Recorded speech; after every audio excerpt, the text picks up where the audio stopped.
बिस्मिल्लाहिर्रहमानिर्रहीम, अस्सलाम वालेकुम। जियो न्यूज़ पर आप देख रहे हैं आपस की बात और मैं हूं मुनीफ फारूक। आज ऐवान में 5 माह के अंदर दूसरा बजट पेश किया गया जिसका नाम इस्लाहाती पैकेज रखा गया है। इससे इस बात का तयन तो नहीं हो सका कि हुकूमत की मुआशी सिमत दुरुस्त है या नहीं, लेकिन ये बात जरूर वाज़ेह है कि रोजमर्रा की अशिया के साथ साथ गैस और बिजली की कीमतों में होशरुबा इजाफा जरूर होता जा रहा है। इस पर हम प्रोग्राम के अगले हिस्से में चलकर माहिरीन के साथ बात करेंगे कि आम आदमी की जिंदगी इस मिनी बजट या इस्लाहाती पैकेज के आने के बाद और कितनी मुश्किल होने जा रही है। लेकिन आज भी ऐवान में सानेहा साहिवाल का जिक्र गूंजता रहा। नाज़रीन, ये अजीब इत्तेफाक है कि मौजूदा हुकूमत के इख्तिदार में आने के बाद जब जब कोई सानेहा पेश आया, वज़ीर आज़म जनाब इमरान खान गैर मुल्की दौरे पर होते हैं। जब मौलाना समीउल हक का कत्ल हुआ तो वज़ीर आज़म इमरान खान चीन के दौरे पर थे। SP ताहिर दावड़ के अगवा और फिर कत्ल के साने के वक्त जनाब वज़ीर आज़म मलेशिया के दौरे पर चले गए। NQM पाकिस्तान के रहनुमा अली रजा आबदी के कत्ल के वक्त तुर्की चले गए और अब सानेहा साहिवाल जैसे हौलनाक वाक़े के बाद कतर के दौरे पर चले गए थे।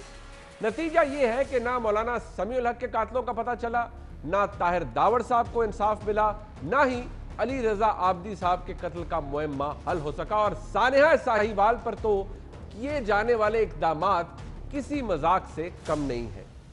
आज जनाब वज़ीर आज़म की मौजूदगी में अपोजिशन लीडर जनाब शहबाज शरीफ ने उनको याद दिलाया कि उनके अपने असूलों के मुताबिक उनको क्या करना चाहिए।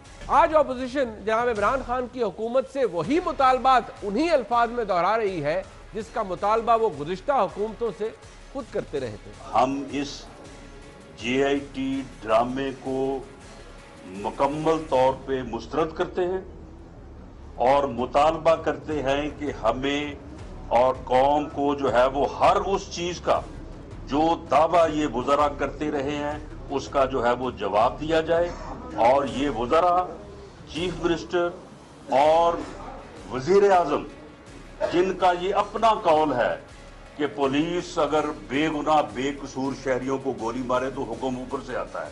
ऊपर बनी गाला में फिर ये तब्दीली सरकार साहब भी बैठे हैं और बनी गाला से जो है वो पंजाब को कंट्रोल किया जा रहा है।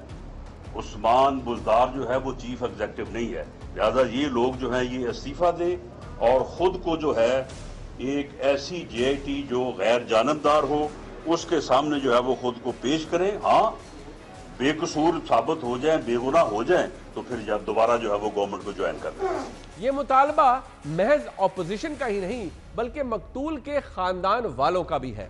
पहला मुतालबा तो ज़ाहिर है कि मैं वज़ीर आज़म से, इमरान खान से, कि जब मार्डन साने हुआ था तो वो कहता था कि इस्तीफ़ा दो और इस्तीफ़े के बाद इनके ऊपर GTI बने, वज़ीर आला के और वज़ीर कानून के और वज़ीर आज़म नवाज शरीफ के। ठीक है, अब आप इम्तहान है भाई, अब आप इस्तीफ़ा दें, आप भी इस्तीफ़ा दें, वज़ीर आला भी इस्तीफ़ा दे, वज़ीर इत्तलात फवाद चौधरी भी इस्तीफ़ा दे, वज़ीर कानून बशारत साहब, मैं साहब कहता हूँ उन्हें, बशारत साहब आप भी इस्तीफ़ा दें और चौधरी चौहान साहब पुलिस आप भी इस्तीफ़ा दें। आज जो 13 नकाती JIT की रिपोर्ट वज़ीर आज़म को पेश की गई है उसमें कोई नई बात नहीं। वज़ीर आज़म ने इस रिपोर्ट के बाद उन्हीं स्टैंडर्ड रस्मी जुमलों का सहारा लेकर जान छुड़ाई कि कैफरे किरदार तक पहुंचाएंगे, इंसाफ दिलाने के लिए तमाम मुमकिन इक़दाम किए जाएंगे, फौरी इक़दाम की हिदायत जारी कर दी, तहकीकात को कौम के सामने लाएंगे और वगैरह वगैरह। जनाब इमरान खान जब कौम के किरदार की तामीर फरमा रहे थे तो उन्होंने कोरिया की मिसाल देते हुए कहा था कि वहां कश्ती डूब गई थी तो वज़ीर आज़म ने इस्तीफा दे दिया था, हालांकि वज़ीर आज़म कश्ती नहीं चला रहा था। सुनिए जनाब इमरान खान ने क्या फरमाया था। साउथ कोरिया का प्राइम मिनिस्टर रिजाइन करता है कि किश्ती डूब जाती है, किश्ती डूब जाती है, वो तो नहीं चला रहा होता, लेकिन वो कहता है कि मेरे होते हुए किश्ती डूबी और मैं सही तरह उसके बाद में जो मुझे करना चाहिए था मैं नहीं कर सका, मैं रिजाइन कर रहा हूं, इस्तीफा दे।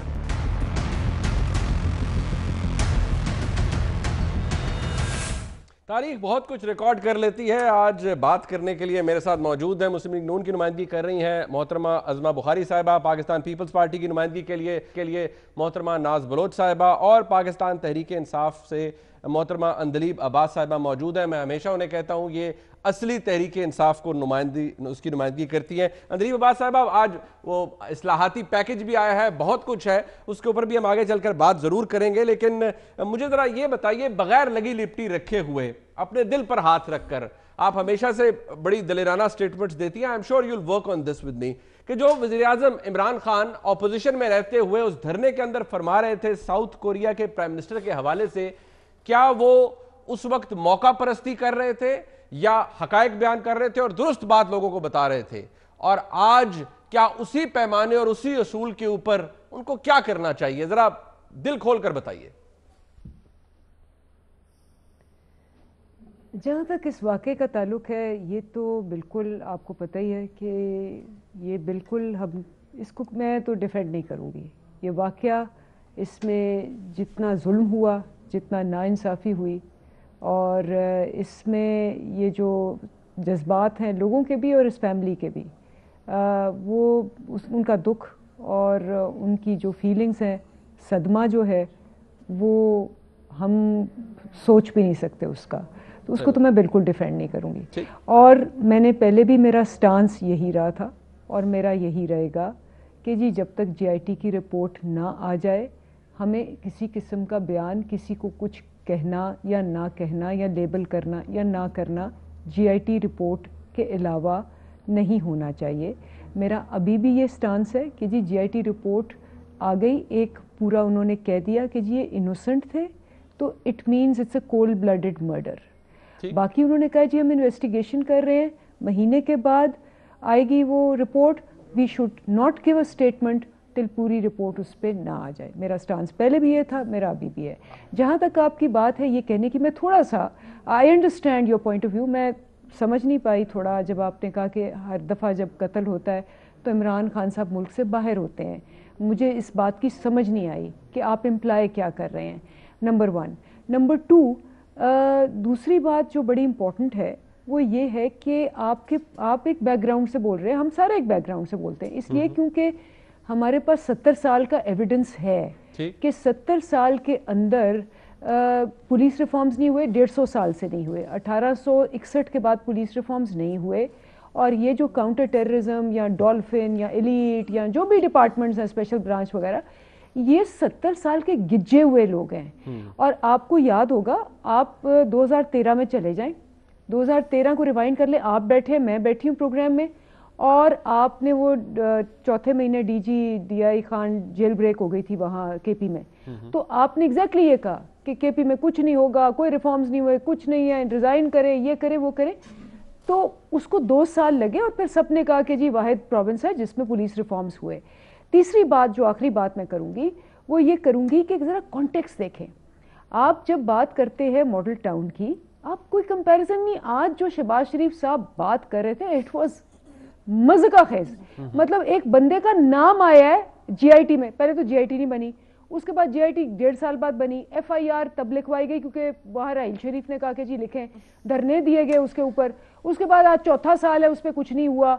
और उस जीआईटी रिपोर्ट जो उन्होंने खुद बनाई, जिसपे हम सारे एग्री भी नहीं थे कि एक बंदे के नीचे आपने जस्टिस नजफी के एक बंदा, उस पे आपका लिखा हुआ नाम है, और ये पिछले प्रोग्राम में मैंने उज़मा को पढ़ के सुनाया है, पूरे प्रोग्राम में सुनाया, जिसमें उन्होंने लिखा कि इन्होंने कहा है कि डिसएंगेजमेंट मैंने हुक्म दिया, और उसने जस्टिस नजफी ने कहा कि इन्होंने डिसएंगेजमेंट का हुक्म नहीं दिया। अच्छा, अब मैं कुछ अर्ज कर पाऊंगा अगर कि उसके ऊपर प्रूव हो गया। अब आप कह रहे 3 दिन हुए, हमने कहा 3 दिन हुए, 3 दिन के अंदर वो जो उसका हेड है सीटीडी का और बाकी लोगों को रिमूव किया गया है। It has been declared a murder. It has been Abbas साहब, if I may interrupt you now, मैं चाह रहा था कि आप तफसील से फरमा लें जो फरमाना। आपको आखिरी बात जी, आखिरी बात, हमने आज भी, और आपसे भी सजेशन लेंगे और इनसे भी लेंगे, जो ये कहेंगे कि जी इस जीआईटी रिपोर्ट पे या कुछ, हम 1.5 साल 4 साल वेट नहीं करेंगे। आज एक मीटिंग हुई, इनके लोग आए, सीनियर लोग, पीपल्स पार्टी के सीनियर लोग आए, उन्होंने जीआईटी रिपोर्ट पे 3 मुतालबे किए, और वो एक मुतालबा ये था कि जी हम we don't trust only these people, हमें आपने एक एक्स जज सीनियर रख के देना है। हमने कहा जी आप नाम दें, हम रख देंगे। दूसरा उन्होंने कहा जी एक सीनियर ब्यूरोक्रेट पुलिस का एक्सपीरियंस वाला हम नॉमिनेट करेंगे, हमने कहा कर दें। तीसरा उन्होंने कहा कि जी हमने एक एक्सपर्ट रखना है जो फोरेंसिक उसमें बाकी चीजों में भी, हमने तीनों मान ली और हमने ये भी ऑफर किया कि ठीक है आप इसको कमीशन बना दें। if I may ask you now, जितना करें आपने फरमा लिया। मेरा तो सवाल अपनी जगह वही मौजूद है। मैंने आपको क्लिप सुनाया था एंड में, जनाब वज़ीर आज़म जो बात कर रहे थे वो कश्ती डूबने का वाकया था। उन्होंने कहा वो वज़ीर आज़म कश्ती नहीं चला रहा था लेकिन उसने फिर भी इस्तीफा दे दिया। मेरा तो सवाल सिर्फ ये है कि वज़ीर आज़म जो उस वक्त कह रहे थे, उनके फॉलोअर्स हैं ना, वोटर्स हैं जिन्होंने आज आपको असेंबली में भेजा और आज आपकी हुकूमत है। क्या वज़ीर आज़म इमरान खान आज वज़ीर आज़म है, उस वक्त अपोजिशन में थे, उस वक्त सही बात कर रहे थे, गलत बात कर रहे थे? अगर वो फार्मूला अप्लाई करना है तो आज घर किसको जाना चाहिए? सिर्फ CTD के हेड को, एडिशनल IG पंजाब ऑपरेशंस को, 12-14 पुलिस अफसरों को, या किसी और को भी जाना चाहिए? मेरा सवाल सिर्फ सवाल सा है, क्या उस वक्त गलत थे या सही? सवाल आपसे था जो आपने जवाब नहीं दिया कि आपको इम्प्लाई कर रहे थे कि जब जी उसका जवाब उसका नहीं आपने मेरे सवाल का जवाब नहीं दिया। मैं आपको आपके सवाल का जवाब दे देता हूँ। इमरान खान फरमाया करते थे, एक सेकंड सुन लीजिए, आपने मुझसे सवाल पूछा था। इमरान खान साहब फरमाया करते थे कि कोई भी सानिया होता है ये लीडर बाहर चले जाते हैं, मुल्क से बाहर चले जाते हैं। ये रिकॉर्डेड बात है जिसका क्लिप मैं आपको सुनवा भी सकता हूँ। मैंने तो सिर्फ एक फैक्ट बयान किया था कि दिलचस्प बात है। मैंने ये नहीं कहा कि वो जानबूझकर चले जाते हैं। दिलचस्प बात है कि कोई वाकया होता है तो मुल्क में नहीं होते। हाँ, एक दो वाकयात ऐसे हुए जिनके वो फौरी बाद गए। कतर के दौरे में इस वाकये के फौरी बाद वज़ीर आज़म गए। ये वाकया इतना बड़ा था कि वज़ीर आज़म चले गए। फाइन, आपने कहा उसके अंदर मैं कुछ इंप्लाई करना चाह रहा था, मैं कुछ इंप्लाई नहीं करना चाह रहा था। इवेंचुअली मैंने आपसे एंड में एक क्लिप सुनाकर सवाल पूछा।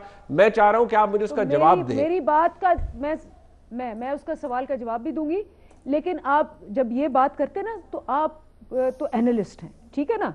तो आप बिल्कुल, मुझे पता है बड़े पढ़े लिखे एनालिस्ट हैं, आप वो सारे ला दें कि 10-10 दिन कहां थे, कौन से एवन फील्ड्स में थे। 10-10 दिन के लिए वो जाते थे, एक दिन के लिए, एक दिन का टूर है ये, एक दिन का, और वो भी क्योंकि इस मुल्क को आपने खाई से -40 में दिया हुआ है। कहां से पैसे लाने और क्या इनका गंद कैसे साफ कर रहा है? नंबर 1। नंबर 2 जो आपका सवाल था, बिल्कुल मैं आपसे अग्री करती हूं। अगर ये रिपोर्ट आई जैसे जस्टिस नजफी की आई थी कि राना सनाउल्लाह और इन्होंने पर्सनली खुद हुक्म दिया था, शहबाज शरीफ ने इस रिपोर्ट में लिखा हुआ है, मैंने पढ़ के सुनाया पिछले प्रोग्राम में, आप उसका क्लिप भी देख लेना। तो और डॉक्टर तौकीर शाह, और अगर इन तीनों के नाम इन्होंने हुक्म दिया कि बैरियर्स हटाए जाएं और ठीक है, मतलब आपका जवाब ये है कि रिपोर्ट आती है, अगर नहीं मुनीब पूरा सुने, नहीं मुनीब पूरा सुने, अगर ये रिपोर्ट आती है कि इमरान खान साहब ने कतर में बैठ के या कतर से जाने से पहले हुक्म दिया कि इस गाड़ी को रोको और इस गाड़ी को आप खुलेआम मारो गोलियां, और साथ उसके वो 2 बंदे और थे, अगर ये GIT में आता है चले बिल्कुल बनता है। चले फाइन, फेयर इनफ, आपका जवाब आ गया। मुझसे ऑपोजिशन नाराज है, उधर नाज बलोच साहिबा भी नाराज है, वो बहन है हमारी दूर है, और इधर अजमा बुखारी साहिबा। तो मुझे डर है कि अगर उनको मैंने जवाब ना देने दिया तो कुछ चीज उठा के मेरे सर पे ना मार दें। लेकिन मुझे ब्रेक लेना पड़ रही है, जब ब्रेक से वापस आऊंगा तो ऑपोजिशन से बात शुरू करेंगे। हमारे साथ रहिए।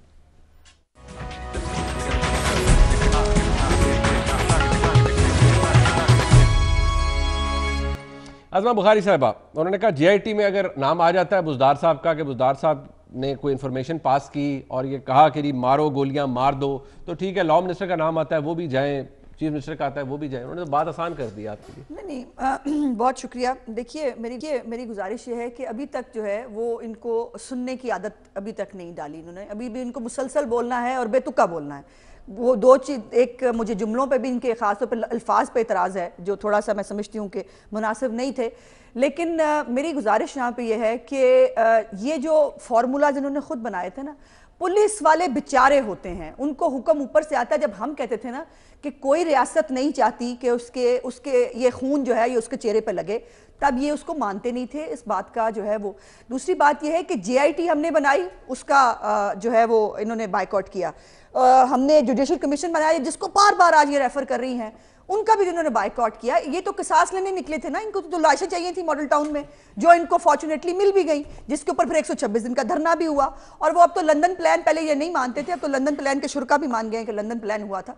सो हमारे लिए तो वो लाशें तैयार की गई थी और अभी उसका ट्रायल चल रहा है। ट्रायल होते हुए पहले हमें किसास लेना है, फिर हमने पूरी पंजाब कैबिनेट और फेडरल कैबिनेट के नाम डालने, वजीर आजम वजीर आला समेत, वो भी डलवा दिए। हाई जुडिशरी ने उसको स्ट्रक डाउन कर दिया। उसके बाद प्राइवेट कंप्लेंट की। प्राइवेट कंप्लेंट में आज तक कौन वहां पेश नहीं होता? अंजलि बीबी ये जरा चेक कर ले बोलने से पहले, वहां कौन जाके जो है वो गवाहियां पेश नहीं करता? प्राइवेट कंप्लेंट पैट वालों की है, वहां पर पेश करने हैं, वो आते ही नहीं है, वो गवाह नहीं ला रहे। हम तो चाहते हैं इसका फैसला हो और पता चले कि ऊपर से गोलियां लोगों के सिर में कैसे लगी। ये वो तो सामने खड़े थे ना, और सामने से गोली मारे तो फिर वो ऑर्डर होता है। तो वो सामने से कईयों को सिर में गोलियां लगी हैं, ऊपर से जो यहां से आर पार हुई हैं, तो उसका जवाब देना है। फिर यह है कि इनको ये नहीं पता कि 10 लोगों का जो है मर्डर का ट्रायल हो रहा है, 14 कत्ल वो चुके बेचने हैं और वो बात करनी है। लेकिन वो अनफॉर्चुनेट वाकया है जो आज तक एक स्टिग्मा है हमारे ऊपर। अब इनकी यहां बात ये कर ले भी, जो कह रही हैं आप कुछ वो करना चाहते हैं। मेरा सवाल मैं दूसरी तरह फ्रेज करती हूं, आपने एक तरह किया था। मेरा सवाल यह है कि वजीर आजम जो वजीर दाखिला है, ताहिर दावड़ का कत्ल वो नहीं ढूंढ सकते, अली आब्दी साहब का कत्ल वो नहीं ढूंढ सकते। इन कत्लों का पहले कोई पता नहीं। इस मुल्क में जो हो रहा है, वजीर दाखिला जो है, क्या किसी एक बात के ऊपर उनको नादिम होकर इस्तीफा नहीं देना चाहिए? दूसरों की मज़ाक़ा खेज बातों की आप बात करती हैं, किसी ने कोई मज़ाक़ा खेज बात नहीं की। मज़ाक़ा खेज बातें वो होती हैं कि कल आप कुछ और कहें और आज आपके पास जब कुछ और कहने को नहीं हो तो फिर आप उसको स्टांस को उसका जवाब ना दे पाए। मकसद ये ना कि आप ये अनफेयर कंपैरिजन होता है जब आप मॉडल टाउन को साने साहिवाल से मिला देती हैं। वो एक सियासी साजिश थी क्योंकि उनका उसका पीछे एक पूरा बैकग्राउंड था। ताहिरुल कादरी साहब को सबक भी सिखाना था। उन्होंने जो वहां पर कहा कि मॉडल टाउन के अंदर state with in a state बनाई हुई है, बैरियर्स गिराने से। एक रात पहले पुलिस वाले कैद भी कर लिए गए थे अंदर, जिनको फिर इंतजामिया ने जो है वो निगोशिएट करके बाहर निकाला था। अभी तो यही तो बात है कि जिस दिन इस केस का फैसला आएगा ना कानून के मुताबिक, बहुत सारे लोगों के और चेहरों पर से नकाब उतरेंगे कि ये कौन सी साजिश थी जिसको एक मिलाइन करने के लिए, एक धरना प्लान करने के लिए सब हुआ। और जो मैंने कहा कि सिर में गोलियां किसने मारी, कौन था ऊपर, इसका जवाब भी हमें देना है। लेकिन सानिया साहिवाल के ऊपर मैं ये कहना चाहती हूं कि अब पूरी पंजाब हुकूमत का एक ही स्टांस है और एक ही कोशिश है, किसी तरह ज़िशान को अब हम साबित कर दें कि वो दहशतगर्द है। मुझे ये बताइए मुनीब, फोरेंसिक आपने कराया नहीं, जो गोलियां जिस्म के अंदर से मिली वो पहुंची नहीं। लेकिन वो चीफ मिनिस्टर ने तो नहीं कहा होगा ना कि फोरेंसिक ना कराओ, या लॉ मिनिस्टर तो नहीं करा होगा। नहीं, उसको तो पता ही नहीं ना बेचारे को, उसकी तो बात ही ना करें ना। आप चीफ मिनिस्टर को ऐसे ना कहा करें सारे। आप लोग आज देखिए लीडर ऑफ द ऑपोजिशन में भी कहा, बल्कि उन्होंने तो ये कहा दिया कि वो पता नहीं नेचर कॉल को भी रिस्पॉन्ड नहीं करते। अच्छा चले ठहरिए। पहले तो चीफ मिनिस्टर साहब उस दिन जो है मियां वाली जलसे के इंतजाम देखने गए थे और एक असिस्टेंट कमिश्नर का पता अगर पास लेटर नहीं पहुंचा मैं भेज दूंगी, जिसमें पटवारियों की ड्यूटी लगाई गई है जलसे के इंतजामात के लिए। तो मुकाफाती अमल भी कोई चीज होती है, इसीलिए कह रही हूँ मुकाफाती अमल कोई चीज होती है। अल्लाह ताला का भी एक मिनट, अल्लाह ताला का भी एक निजाम होता है। मुकाफाती अमल एक चीज होती है, उससे इंसान को बच के रहना चाहिए। अब खुद सीएम बुज़दार साहब ऑन रिकॉर्ड मौजूद हैं। मुझे व्हाट्सएप पे कहा गया कि आप अस्पताल जाएं तो मैं फूल लेके सोगवार बच्चों के पास पहुंच गया। अब मुझे ये बताइए, इनको अगर व्हाट्सएप के ऊपर ना चलाया जाए तो वो नहीं चल पाते हैं। उनको यहाँ पंजाब में कैबिनेट की मीटिंग नहीं हो पाती अगर वजीर आजम आके चेयर ना करे। एक्चुअली वजीर आजम डिफेक्टो चीफ मिनिस्टर है इस पंजाब का और हमारे सूबे का मुतालबा का जवाब ये है, अंदलीब अब्बास साहिबा ने दे दिया कि अगर जेआईटी ने कह दिया, जैसे जुडिशियल कमीशन बाकिर नकवी साहब को बार-बार हवाला देती है कि उसमें उन्होंने एम्प्लॉय कर दिया था, कह दिया था कि वजीर आजम की या वजीर आला की तरफ से दिए गए बयान नहीं कहा था। ये अगली लाइन नहीं पढ़ी ना, वो जरा पढ़ लें। उन्होंने ये इल्जाम लगाया शहबाज शरीफ के ऊपर नजफी साहब ने कि वो अपने इख्तियारात का इस्तेमाल नहीं कर सके। जो उन्होंने बात पहुंचाई थी वो नहीं पहुंच सकी, इंप्लीमेंट नहीं हो सकी फायरिंग रोकने की, इतना इल्जाम है। लेकिन हम इस जेआईटी को इसलिए नहीं मानते कि इसमें वो तमाम लोग और तमाम एजेंसीज के लोग मौजूद हैं जो इस ऑपरेशन के अंदर शामिल थे। वो इन सर्विस लोग हैं जिन्होंने फोरेंसिक नहीं कराई, जिन्होंने आपकी बनाई हुई जेआईटी को माना था 3 या 4 नहीं। देखिए हम तो वो नहीं कर रहे ना, हमने किसी प्रोसेशन को लीड किया है, हमने किसी को तशद्दुद पे जो है उकसाया है, हम कोई जलसा जुलूस करने निकले। अच्छा चले ठीक है, चले मैं जरा नाज बलोच साहब को इसमें इन्वॉल्व करो। नाज बलोच साहब आपने दोनों साइड का पॉइंट ऑफ व्यू सुन लिया, ठीक है, यू आर आल्सो ऑपोजिशन। ये अनफेयर कंपैरिजन है जब बार बार खास तौर पर naturally leader of the opposition भी, उन्होंने भी मॉडल टाउन का जिक्र किया, अज़मा बुखारी साहबा भी कर रही हैं, नाज बलोच साहबा का तो ये कहना है कि ये एक बहुत गैर मुनासिब कंपैरिजन है। अगर आप इन दोनों वाकयात को इकट्ठा रख देते हैं और फिर आप उसी के ऊपर आज के वज़ीर आज़म का और आज के चीफ मिनिस्टर पंजाब का इस्तीफा मांगते हैं, वाकई नामुनासिब है, ये तो हम कह रहे हैं। बिस्मिल्लाहिर्रहमानिर्रहीम। मुनीब देखिए, बात यह है कि जो असूल पीटीआई ने वज़ा किए थे जब वो अपोजिशन में थे, तो वो असूल आज मौका है, आज ये हुकूमत में है। आज वज़ीर आला किनका है? पीटीआई का, आज वजीर कानून किसका है? पीटीआई का। तो औरों के लिए जब आप कहते थे कि एक भी जुल्म, किसी किस्म का भी जुल्म होता है तो उसकी जिम्मेदारी वक्त हुकूमत और हुक्मरानों पे आयद होती है, तो क्या ये सिर्फ तब तक के लिए बातें थी जब आप अपोजिशन में थे, या हुकूमत में आते वक्त आपकी सोच बदल गई, आपका तरीक़ाकार बदल गया? तो ये चीज़ें तो लोग नोटिस कर रहे हैं। देखिए ना, हम किस किस बात को रोएं? मुझे आप ये बताइए कि एक वजीर कानून कहते हैं ये ऑपरेशन 100% दुरुस्त था, साथ ही वो कहते हैं कि 3 लोगों को तो बेगुनाह कत्ल कर दिया गया एज अ कोलेटरल डैमेज। तो 3 अफराद अगर बेगुनाह कोलेटरल डैमेज के नतीजे में कत्ल हो गए, उनको शहीद किया गया, उनका कत्लेआम किया गया, तो फिर 100% दुरुस्त कैसे ऑपरेशन आपका ये हुआ और 100% कामयाब अपने आपका हुआ? क्या कामयाबी आप इसको कहते हैं कि बेगुनाह एक खातून को, उसकी बच्ची को 11-11, 12-12 गोलियां मार दी जाए और मासूम से बच्चे जिनके पैर में गोली पेवस्त हो, जिनके पैरों में गोली लगी हो, उस बच्चे को सीटीडी के एहलकार बजाय अस्पताल पहुंचाने के पेट्रोल पंप में जाके फेंक के आ जाए? क्या ये इंसानियत है? क्या ये वक्त हुकूमत के ऊपर जिम्मेदारी आयद नहीं होती? Is it the state responsible for this? फिर कहते हैं रियासत माँ जैसी होती है, तो रियासत अगर माँ होती है तो माँ अपने बच्चों को, पंजाब की है ही ऐसी, उन्होंने कहा वो गिजी भी है इस तरह ऑपरेट करने के लिए। नहीं, अब देखिए, this is not an easy escape, ये कहकर आप एस्केप नहीं कर सकते। आज इस वक्त जब हम बात कर रहे हैं, वजीर आला पीटीआई के हैं उस्मान बुज़दार साहब है, वो बात अलग है कि वो क्रिकेट की टीम के 12वें खिलाड़ी हैं, कप्तान की टीम के। वसीम अकरम है, वसीम अकरम, he is Wasim Akram, because the Prime Minister says he is my Wasim अकरम। बुज़दार और वसीम अकरम 12वें खिलाड़ी हैं, ये कह के वसीम अकरम को शर्मिंदा ना करे ना। देखिए, पूरे पाकिस्तान को आपने कद्दाफी स्टेडियम बना दिया हुआ है, जो मर्जी चाहे जिसको भी आप जो है गोलियों के छक्के चौके मार रहे हैं आप, और फिर बाद में आप कहते हैं कि जी ये कोलेटरल डैमेज। और कोलेटरल डैमेज कौन कह रहा है मुनीब? ये वो पॉलिटिकल पार्टी है जो ड्रोन्स के खिलाफ होती थी, बिकॉज कि ड्रोन से कोलेटरल डैमेज होता है। यही नहीं का जो आर्ग्यूमेंट है पीटीआई का, let me make it simple for you ना, वो अंदलीब साहबा, ये उनका बार बार पीटीआई या अंदलीब साहबा भी है, यही फरमा रही थी कि जो मॉल टाउन का वाकया है उसके पीछे एक पॉलिटिकल मोटिव था, और वो एक तरीके से किया गया वाकया जो मिस हैंडल हुआ, जिसके ऊपर बहुत से लोगों के इस्तीफे बनते थे। इस वाकये को वो खालिस्तन जिम्मेदारी ठहरा रहे हैं कि जो पहली की है उसको ऑपरेशन को कंडक्ट करते हुए, ये सारी सी बात है। चले आप ही की बात मुनीब, आप ही की बात मान लेते हैं। चले हुकूमत का ये जो स्टैंड है इसी को भी 2 सेकंड के लिए अगर मानते हैं तो मुझे बताइए, फिर ऐसी सिचुएशन में तो हमने पीटीआई के नए पाकिस्तान में तो हमने ये भी देखा कि एक गाड़ी रोकने पे डीपीओ को आप मुअत्तल कर देते हैं, एक फोन कॉल रिसीव ना करने के ऊपर आप आईजी को मुअत्तल कर देते हैं। तो फिर यहाँ पे एक 3 मरले के घर में रहने वाले गरीब और उसके बच्चों का कत्ल हुआ, उसके बच्चे यतीम हो गए, और ये स्टेट ने किया, state is responsible for that. तो अभी किसी काका सिपाही को बंद करके जेआईटी बना दें और उस पे पूरा इल्जाम लगा दें, तो दिस इज नॉट ऑन। मैंने तो पूछा है अंदलीब साहिबा से, वो कहती है अगर जेआईटी कह देती है चीफ मिनिस्टर पंजाब का अमल दखल है,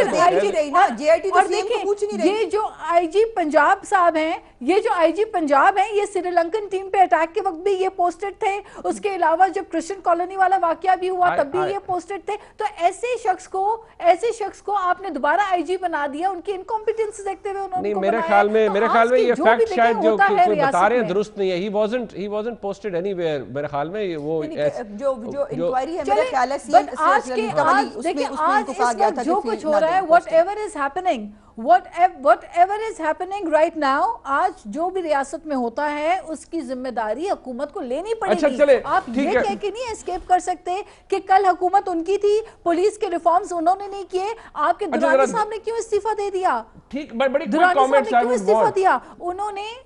ये आपकी बात में थोड़ी सी इसको जी, मैं जरा अंदलीब साहिबा के पास दोबारा जाना चाहूंगा। एक्चुअली एक बहुत अहम बात है, लेकिन मैं क्विकली, क्योंकि अंदलीब साहिबा ने उस वक्त जिक्र किया था कि रिफॉर्म नहीं हुआ, तो जो वैसे अंदलीब साहिबा ये भी इंटरेस्टिंग बात है, जो आपके जिसे कहते हैं ना, वो जो टॉर्च बेरर थे रिफॉर्म के, खैबर पुलिस के नासिर खान दुरानी साहब, यू मस्ट फाइंड आउट कि वो उस रिफॉर्म कमीशन को पंजाब में क्यों छोड़ के चले गए। मुझे तो बड़ी अच्छी तरह पता है, spoken to him, I know why he left. तो ये भी एक बहुत बड़ी शर्मिंदगी है पंजाब हुकूमत के लिए, पीटीआई की पंजाब हुकूमत के लिए, कि वो उनको एक टास्क मुल्क के वज़ीर आज़म ने दिया, but he left and he choose and he actually was very disappointed when he left. I spoke to him, और ये भी बहुत बड़ी चार्जशीट है कि वो क्यों चले गए और वो क्यों वापस नहीं आए। हर एक ने श्रग कर दिए शोल्डर कि जी उनकी कोई जाती वजह थी। जाती वजह कोई नहीं थी, वो जो यहां पर लेग पुलिंग हो रही थी पंजाब के अंदर, उन्होंने रिफॉर्म करना था, उन्हें करने नहीं दिया जा रहा था। But let me make it more simple for you कि अपनी कई भी बातें हैं ना, आज जब आप भी ऐवान में थी, जब ये तमाम शोर शराबा हो रहा था, शाह महमूद कुरैशी साहब ने आज एक बड़ी जबरदस्त बात की। मैं चाहता हूं वो आप भी सुने, मैं चाहूंगा जरा जल्दी से हमारे पैनलिस्ट उसके ऊपर कमेंट करें। निहायत खूबसूरत बात की उन्होंने कि मुंतखब अरकान की तौहीन करेंगे, लेकिन हिस्ट्री है, कुछ याद करा देना चाहिए। ताकतवर डाकू, बड़े बड़े नामवर डाकू मैंने असेंबलियों में देखे। ऐसी पार्लियामेंट के ऊपर वाकई मैं लानत भेजता हूं, लानत हो इस पार्लियामेंट पे। नवाज शरीफ और बुज़दिल आदमी और नवाज शरीफ और बेशरम, जो मर्जी कर लो, कुछ नहीं कर सकते तुम। एक जाली पार्लियामेंट, एक पार्लियामेंट जिसमें जाली लोग बैठे हुए हैं, हम उधर जा रहे हैं और वो मुझे पता है कांप रहे हैं। मुझे पता है कि उनकी शलवारें गीली हो गई हैं। ये दोनों जाली हैं, पार्लियामेंट भी जा रही है, प्राइम मिनिस्टर भी जा रही है। अंदलीब साहब, अब बात बड़ी खूबसूरत की शाह महमूद कुरैशी साहब ने। Do you think this comes back to haunt the government now, जो आप अपोजिशन में करते रहे हैं? Again a tough one, but I'm sure you're strong enough to answer this.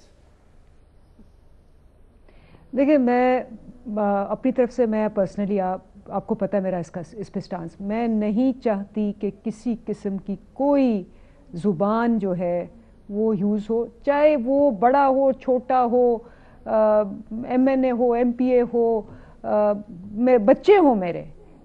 I am very clear on this. मेरा stance ये है कि जी हमें एक डिसेंसी की हद में रहना चाहिए।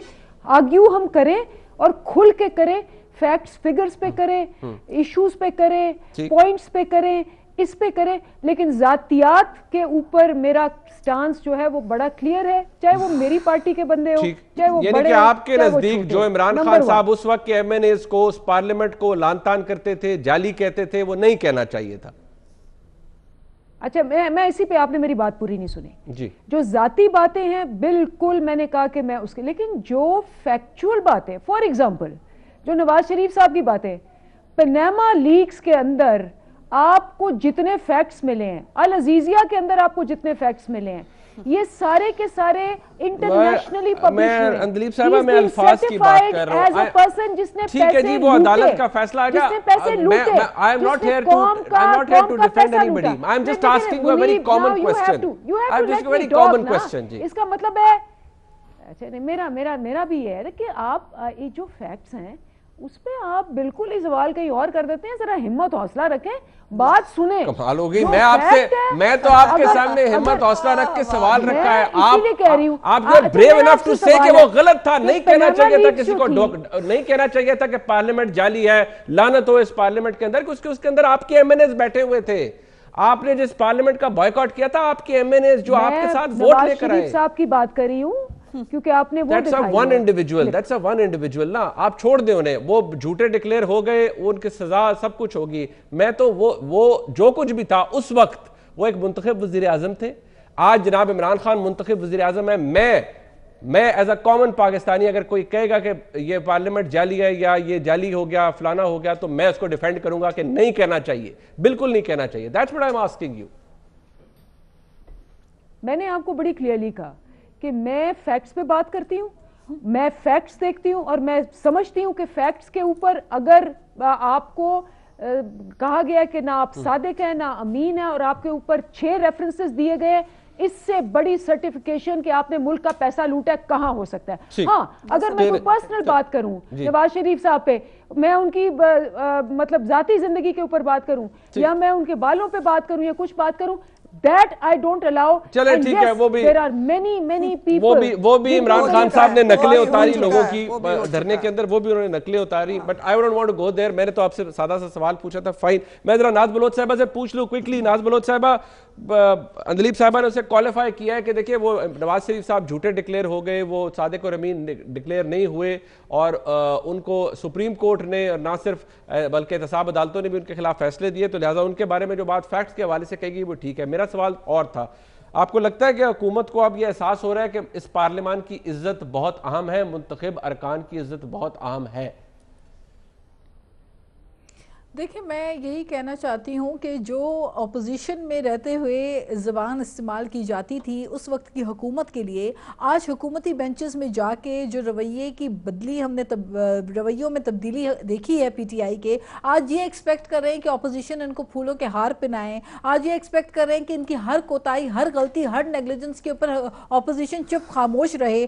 आप पूरी की पूरी अपोजिशन को जेलों की तड़ियाँ और धमकियाँ लगाते रहें, आप नैब के केसेस के अंदर धकेल, आप उनको जो है ईसीएल पे लगा दें, आप जाके सिंध के अंदर नफरत की सियासत करें, आप कुछ भी करें, आपको इजाजत है छूट। और जब आपकी बारी आए तो आप फिर उसके बाद जो है वो एथिक्स की बातें करें, आप उधर आकर फिर भाषण दें कि जी क्या तरीक़ेकार होता है। देखिए, बात यह है कि मुझे तो पर्सनली आज बड़ा अफसोस हुआ जब शाह महमूद कुरैशी साहब ने कहा कि जी चूंकि ये बच्चे, इनके साथ जो कुछ हुआ ये बहुत ज्यादती है, ठीक है ज्यादती है, अब इनकी कफालत जो है वो स्टेट करेगी। देखिए, स्टेट जो है वो यतीम भी रियासत कर रही है, गोलियां भी रियासत मार रही है, रियासत ही उनको बच्चों को यतीम कर रही है, रियासत कफालत करी। तो ये आप एक्सपेक्ट करते हैं कि ऑपोजिशन चुप रहे, ऑपोजिशन खामोश रहे, रियासत अपनी जिम्मेदारी का, अपनी रिस्पॉन्सिबिलिटी को, अपनी रिस्पॉन्सिबिलिटी ले इन चीजों की उनसे गलती हुई है। मैं ये कहना चाहती हूँ कि इमरान खान साहब ने जितनी बदतमीजी का कल्चर को फ़रोग दिया है अपोजिशन के अंदर, हम तो कोशिश कर रहे हैं कि रिस्ट्रेन का मुजाहरा करें। अभी कह रही है पर्सनल बातें नहीं करते, आपने तो उनकी माएँ बहनें बेटियां भी नहीं हमारी छोड़ी, आपने तो मरीम बीबी के साथ जो किया, जो कुछ उनकी कैरेक्टर असैसिनेशन करते रहे, हम तो आज भी अलीमा बाजी से रसीदें मांग रहे हैं। और बाय द वे ये स्वीपिंग स्टेटमेंट अब नहीं चलेगा अंदलीब अब्बास साहिबा, जो जितने केस आप बना सकते थे आपने बनाए, और ये जरा जाके अपने फैक्ट्स चेक कर लीजिए, आप बड़ा फैक्ट्स पे बात करती हैं ना, सारे केसेस के अंदर करप्शन का कोई इल्जाम साबित नहीं हुआ, आमदन से ज्यादा असासे जो साबित नहीं का, एक मिनट ना नहीं हुआ उसमें, 171 सफे के ऊपर जरा पढ़ ले जाके लजीजिया के अंदर, उन्होंने ये जरूर कह दिया फरमाइशी तौर पर, क्योंकि पिछले केस में लिखा था करप्शन का, वो साबित नहीं हुआ। नैब ने खुद आमदन से ज्यादा सासों पर सजा मांगी, जो आप मनी लॉन्ड्रिंग के इल्जाम लगाते थे, जो आप चोरी के इल्जाम लगाते थे, एक इल्जाम भी नहीं लगा सके। साबित करना तो बहुत बात की बात है, ना हमारी आमदन पता की, ना सासा हमारे नाम था, सजा में मिल गई, हम चले गए, लेकिन हम फिर भी रिस्ट्रेन का मुजाहरा करेंगे, ना जाती जिंदगी पे जाएंगे, ना औलाद पे जाएंगे, और ना हम जो है वो गलत जबान इस्तेमाल करेंगे, लेकिन अलीमा बाजी से उनकी सिलाई मशीनों की रसीदें हम जरूर मांगेंगे।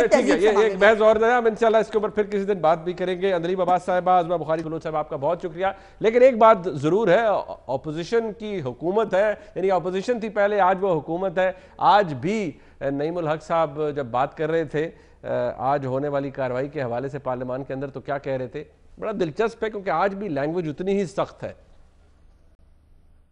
क्या शहबाज शरीफ का रवैया, जो आज एक मुनाफिकाना रवैया था, और वो बैठा रहा भीगी बिल्ली की तरह, जब उसके लोग पीछे से शोर मचा रहे थे, हाथ हिला के कहता है कि चुप हो जाओ, कोई चुप नहीं हुआ। मैं समझता हूं कि शहबाज शरीफ का प्रोडक्शन ऑर्डर जो है रिवोक कर देना चाहिए। साद रफीक भी पीछे से नारे लगा रहा था, इन दोनों को कौमी असेंबली में आने की कोई जरूरत नहीं, इनके जितने भी हवारी हैं वो भी मुनाफिक हैं, कि ये लोग बदतमीज हैं, ये लोग जाहिल हैं, ये लोग मुनाफिक हैं।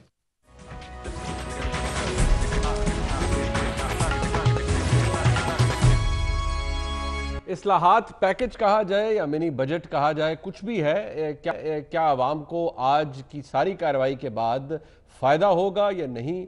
क्या ये जो आज की एक्सरसाइज थी ये आवाम को रिलीफ देने के लिए थी या बिजनेस कम्युनिटी के लिए थी? ओवरऑल इसका इम्पैक्ट क्या होगा, ये जानने के लिए हम चलते हैं माहिरीन के पास, जो कि मईशत को भी समझते हैं, इम्पैक्ट को भी समझते हैं। मेरे साथ मौजूद है आबिद क़यूम सलहरी साहब, आप मेंबर हैं इकनॉमिक एडवाइजरी काउंसिल के, बहुत शुक्रिया सलहरी साहब आपका, और मुजम्मिल असलम साहब माहिर मईशत हैं, मुझे ज्वाइन कर रहे हैं, बहुत शुक्रिया मुजम्मिल साहब आपका भी। मैं सलहरी साहब आपसे बात का आगाज़ करना चाहूँगा, जो एक्सरसाइज है आज की हुकूमत की तरफ से, बिजनेस कम्युनिटी के अभी तक जो रिव्यूज़ आ रहे हैं, जो हम देख रहे हैं, वो तो यही है कि बड़े मुस्बत है और शायद हुकूमत ने जो किया है वो दुरुस्त किया है। लेकिन कुछ तनकीद अब शायद इस हवाले से हो रही है कि हुकूमत ने ये जो आज बातें कर दी तो बड़ी अच्छी, सुनने में शायद अच्छी लगती हैं, लेकिन जो बजट डेफिसिट है उसको कैसे पूरा करेंगे उसके हवाले से कोई मेज़ नहीं है, टैक्स कलेक्शन के हवाले से कोई बात नहीं की गई। आप क्या समझते हैं, अगर आम फहम जुबान में एक आम पाकिस्तानी समझे तो आज किस तरह का रिलीफ दिया गया है और किन लोगों के लिए रिलीफ दिया गया है? जी शुक्रिया मुनीब। देखिए जो मई 2018 वाला बजट था वो तो अब उस पर सबका इत्तेफाक है कि वो एक इलेक्टोरल बजट था, और अगर PMLN हुकूमत खुद भी आती दोबारा हुकूमत में तो उसको उसमें तब्दीली लाना होती। उसके बाद का जो एक मिनी बजट पेश किया गया उसमें रेवेन्यू साइड को काफ़ी हद तक कंट्रोल कर लिया गया, कुछ टैक्सेशन में ऊपर नीचे करके। आज वाले को आप प्योरली ये कह सकते हैं कि ये ईज़ ऑफ डूइंग बिजनेस और कॉस्ट ऑफ डूइंग बिजनेस उसमें बेहतरी लाने की कोशिश की गई है। ये बाज़ार बड़े छोटी छोटी चीज़ें थी कि आप फाइलर हैं लेकिन आप बैंक जाते हैं 50,000 से ऊपर पैसे लेते हैं, विद होल्डिंग टैक्स आपसे कट रहा है, या अगर आप विद होल्डिंग एजेंट है तो आपको 12 दफ़ा हर महीने आपको अपनी स्टेटमेंट जो है वो देना पड़ती है, या अगर आप एक्सपोर्टर हैं तो आपको इंपोर्ट्स पे रॉ मटेरियल की इंपोर्ट्स पे ड्यूटी जो है वो देना पड़ रही है, या अगर आप शेयर्स का कारोबार करते हैं और आपको लॉस हो जाता है तो आप उस लॉस को कैरी फॉरवर्ड नहीं कर सकते। तो इस तरह की छोटी छोटी चीज़ें जो कि बाहर इम्पैक्ट इतना नहीं है जिनको रिलीफ देने में, लेकिन ये बॉटल नेक्स थी नई इन्वेस्टमेंट के आने में, ये बॉटल नेक्स थी बिजनेस इंडस्ट्री के लिए और हमारे ओवरऑल मार्केट के लिए। तो मेरा ख्याल है पॉजिटिव सेंटीमेंट्स को प्रमोट करने के लिए आज के ये जो इस्लाहाती पैकेज है ये यकीनन काफ़ी हेल्पफुल साबित होगा, और इससे हमारा जो ईज़ ऑफ डूइंग बिजनेस में अगले साल जो इंडेक्स है वो भी काफ़ी बेहतर हो जाएगा। ठीक, मुज़म्मिल साहब ये फरमाइएगा कि बहुत से लोग जो कि अब जैसे मैं फ़ारूक सलीम साहब एक सीनियर एनालिस्ट है, हुकूमत की तर्जुमान भी रहे हैं, बाद में हुकूमत ने खुद ही उन्हें डिसोन कर दिया। अब लेकिन जब आम लोगों की बात करें, आम पाकिस्तानी की जिसका ताल्लुक शायद कोई बड़े स्केल बिजनेस से नहीं है, या वो उस शायद ज़ुमरे में नहीं आता कि उसे उतनी ईज़ की तलाश हो जो कि गवर्नमेंट ने आज ऑफ़र की है, जो ये गैस बिल्स इंक्रीज़ हो जाना, इलेक्ट्रिसिटी टैरिफ का बढ़ जाना, अशियाए खुर्दोनोश का बढ़ जाना, कीमतों में इजाफा हो जाना, इन्फ्लेशन ओवरऑल बढ़ जाना, इसके हवाले से लोग तनकीद कर रहे हैं हुकूमत के ऊपर। तो क्या उसको एड्रेस करने के लिए हुकूमत कुछ शॉर्ट टर्म करना चाहिए, नहीं करना चाहिए? टैक्स कलेक्शन की बात मैंने पहले भी की, उस हवाले से क्या हुकूमत कुछ जो इम्प्रेशन है अपना उसके अंदर ऊपर जो नेगेटिविटी आ रही थी उसको डिस्पेल करने में कामयाब हुई है, या सिर्फ आज का बजट सिर्फ बिजनेस कम्युनिटी के लिए था? देखें, मैं इस बात से तो आपको मतलब गारंटी करता हूं कि जो आम आदमी में पिछले 6 माह में मायूसी फैली है, आज के बजट से उसमें कोई कमी नहीं आएगी। मायूसी तो अपनी जगह इंटैक्ट है, ठीक है। रहा सवाल कि हुकूमत के गुंजाइश थी कि आम आदमी के लिए कुछ जगह निकालते या उसको कुछ रिलीफ देते, तो मेरे ख्याल से हुकूमत के पास कोई गुंजाइश नहीं थी, ठीक है। अब हुकूमत ने सिर्फ एक गुंजाइश, जैसे आबिद सुलहरी साहब ने बात की, बड़ी अच्छी बात की कि आम आदमी को सिर्फ एक तरीके से एडवांटेज हो सकता है कि अब उसकी महंगाई का तो बोझ उस पर दल गया है, किसी तरीके से उसका रोज़गार उसको मिल जाए, और रोज़गार सिर्फ एक शर्त में मिल सकता है कि जब बड़े सरमायाकार तैयार हो जाएं सरमायाकारी मज़ीद बढ़ाने के लिए।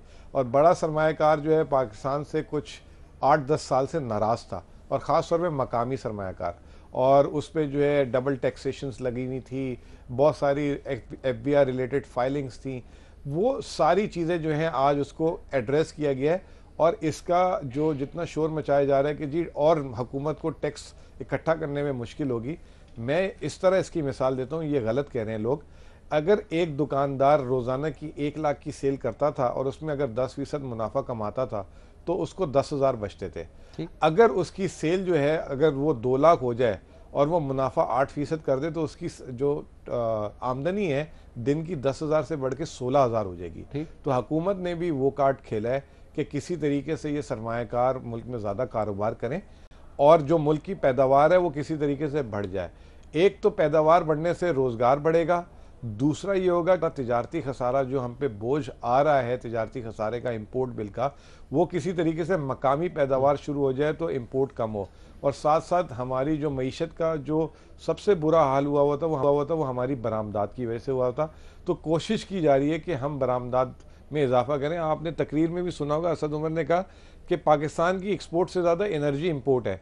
अब हम जो है बहुत सारी ऐसी चीज़ें ला रहे हैं कि जी जैसे कि शमसी तवानाई, हवा से और इनसे जो है मुल्क में बिजली पैदा हो, लेकिन उसका इक्विपमेंट के लिए भी उन्होंने एक इंसेंटिव दे दी है कि जो उसका इक्विपमेंट का कारखाना पाकिस्तान में लगाएगा उसको पूरी टैक्स की छूट है।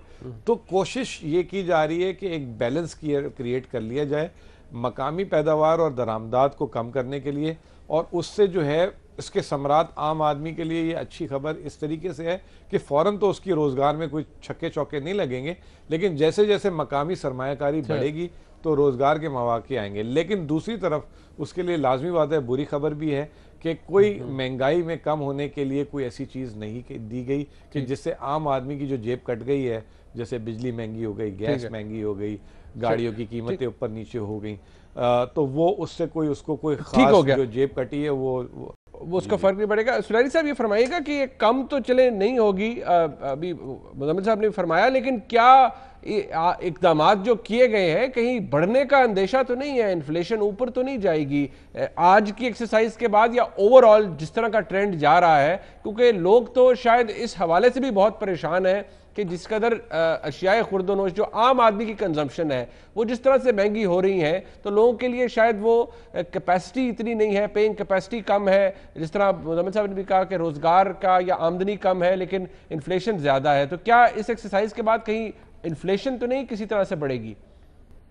वैसे तो बजट और महंगाई जो है वो पाकिस्तान में लाज़िम मलज़ूम और एक दूसरे का मुतरादिफ बन चुके हैं, लेकिन आज का जो पैकेज दिया गया है उससे मेरा नहीं ख्याल कि किसी किस्म का कोई इन्फ्लेशनरी इम्पैक्ट जो है वो आ रहा है। इसमें सिर्फ दो चीज़ों पे आपको टैक्स बढ़ता हुआ नज़र आ रहा है। 1800 सीसी से बड़ी जो इम्पोर्टेड गाड़ियाँ हैं उन पे ड्यूटी आपको बढ़ती हुई नज़र आएगी। जाहिर है अगर किसी को इम्पोर्टेड एसयूवी या गाड़ी लेनी है तो वो उसको एक्स्ट्रा ड्यूटी को बहुत ज़्यादा बादर नहीं करेगी। लोकल गाड़ियाँ जो हैं 2000 सीसी से ऊपर, उनमें भी तजवीज़ है कोई 10% एक्साइज ड्यूटी बढ़ाने की। अगेन अगर किसी को 2000 सीसी गाड़ी लोकल असेंबल्ड लेनी है तो उसको शायद बहुत ज़्यादा पिंच नहीं करेगी। तो मेरा नहीं ख्याल कि ऐसा जिससे महंगाई में इजाफा होगा। और जो रिलीफ मैयर दिए जा रहे हैं उसकी भी कॉस्ट बहुत ज़्यादा नहीं है। टोटल जो हम देख रहे थे at the back of envelope गालबन को 7 अरब रुपये तक का हुकूमत का रेवेन्यू लॉस होगा, लेकिन इससे पॉजिटिविटी जो है वो बहुत ज़्यादा बढ़ेगी और जो मार्केट सेंटीमेंट पॉजिटिव होंगे। और जैसा मुज़म्मिल साहब फरमा रहे हैं कि असल चीज़ है सर्कुलेशन ऑफ वेल्थ होना सिस्टम में, तो अगर वो सर्कुलेशन ऑफ वेल्थ शुरू हो जाती है तो फिर इससे इनडायरेक्ट एडवांटेज जो है वो आना शुरू हो जाएंगे। और असद उमर साहब को ख़ुद भी गालबन मालूम है कि रातों रात इससे ये नहीं कि GDP 7% पे चले जाएगी। उन्होंने खुद कहा है कि 2022-2023 में रिकॉर्ड ग्रोथ जो है वो मिलेगी, उससे पहले वो भी कॉशियस हैं और उनको पता है कि जो स्ट्रक्चर प्रॉब्लम है उनको एड्रेस कर रहे हैं। और अगर ये एड्रेस होती रहेंगी कंसिस्टेंटली इन पे अमल हो तो यकीनन इकॉनमी को ये टेक ऑफ करवा देंगे। ठीक, मैं towards the very and Muzammil साहब ये इस हवाले से ज़रा अहम भी है कि जो FBR की सारी एक्सरसाइज है उस पर एक तनकीद ये होती है कि FBR जो ऑलरेडी टैक्स पेयर्स हैं उनमें ज़्यादा सैलरीड लोग हैं जिनका सोर्स पे कट जाता है, वो FBR भी नोटिस उन्हीं को भेजते रहता है और जो फाइलर्स हैं उनके अंदर शायद एक बड़ी क्वांटिटी, एक साइजेबल क्वांटिटी उन लोगों की है जो शायद ज़ीरो टैक्स रिटर्न फाइल करते हैं कि कोई इनकम नहीं, कुछ नहीं। तो इसके लिए कोई एक्सरसाइज ना पहले हुकूमतों ने की, क्या ये हुकूमत कुछ करती हुई नज़र आ रही है आपको? हाँ नहीं, ये बहुत अनफॉर्चुनेट है कि जहाँ पे फेलियर है आपने ना उनको पिनलाइज किया है ना उनके लिए सज़ा रखी हुई है। जैसे कि एक टैक्स पेयर था, अगर वो टैक्स भर देता था तो गलती कर लेता था, वो कानों को हाथ लगा देता कि मैं किन गुंडों के आगे आ गया हूँ। तो अभी तक जो मैंने देखा है, जब से मैं कवर कर रहा हूँ 15-20 सालों में, इस मुल्क में इदारे की अकाउंटेबिलिटी नहीं है। चाहे वो कॉमर्स मिनिस्ट्री है, आपको देखा होगा कि पिछले 5 सालों में पाकिस्तान की बदतरीन एक्सपोर्ट्स थी, लेकिन कभी ना कॉमर्स मिनिस्टर हटाया गया ना TDAP का आदमी हटाया गया। फिर अब टैक्स कलेक्शन में हम हर चौथे दिन 10वें दिन ट्रांसफ़र और पोस्टिंग देखते रहते हैं।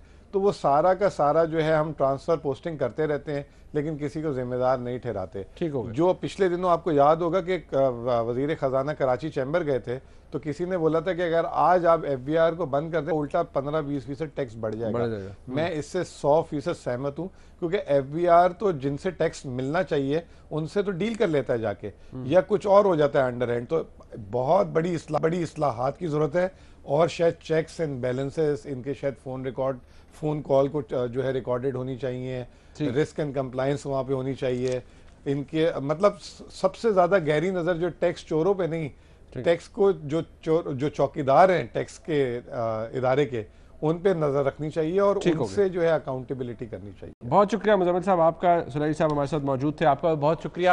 आज जो एक्सरसाइज की गई, माहिरीन का ये कहना है वो ईज ऑफ डूइंग बिजनेस है, गवर्नमेंट ने प्रोवाइड किया है। जो अभी तक सेंटिमेंट आ रहा है बिजनेस कम्युनिटी की तरफ से वो मुस्बत है और उम्मीद की जा सकती है कि जो रिफॉर्म्स हुकूमत लाने का इरादा रखती है वो वाकई लाए, ताकि ना सिर्फ बिजनेस कम्युनिटी को फ़ायदा हो बल्कि जो आम इंसान है, आम पाकिस्तानी है, उसको भी इसका डिविडेंड मिले। आज का प्रोग्राम देखा आपने, फीडबैक जरूर दीजिएगा। देखने का बहुत शुक्रिया। खुदा हाफ़िज़।